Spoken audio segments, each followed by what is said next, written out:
Le 23 décembre, la Russie commémore le 110e anniversaire de sa force aérienne à long rayon d'action, un pilier essentiel de sa stratégie militaire. Cette branche, intégrée aux forces aérospatiales russes, joue un rôle crucial dans l'opération militaire spéciale en cours. L'aviation à long rayon d'action est également l'une des 3 composantes de la triade nucléaire, illustrant son importance dans la défense nationale. Aujourd'hui, nous explorons les appareils qui composent cette flotte stratégique. Parmi les équipements emblématiques, le Tupolev Tu-160 se distingue comme un bombardier stratégique lourd supersonique.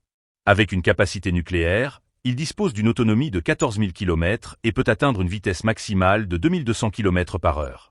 Équipé de missiles de croisière subsoniques à longue portée et de missiles hypersoniques aérobalistiques, le Tu-160 est un atout majeur dans l'arsenal russe. Le Tupolev Tu-95MS, un bombardier à 4 moteurs et turbopropulseurs, ajoute une dimension supplémentaire à cette flotte. Avec une autonomie de 10 500 km et une vitesse maximale de 830 km/h, il est armé de missiles de croisière, de bombes à chute libre et de canons, ce qui en fait un appareil polyvalent sur le champ de bataille.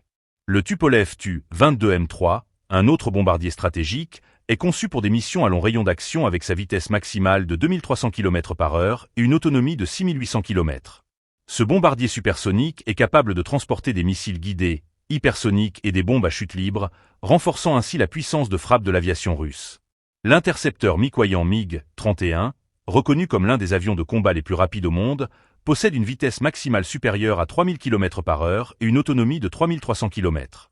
Armé de missiles RR et de missiles hypersoniques Kinzhal, il constitue une menace sérieuse pour tout intrus dans l'espace aérien russe. Enfin, l'Ilyushin Il-78, un ravitailleur aérien quadrimoteur, permet d'étendre l'autonomie des missions aériennes avec une portée de 7300 km et une vitesse maximale de plus de 850 km/h. Cette capacité de ravitaillement est essentielle pour maintenir la présence opérationnelle des forces aériennes à long rayon d'action.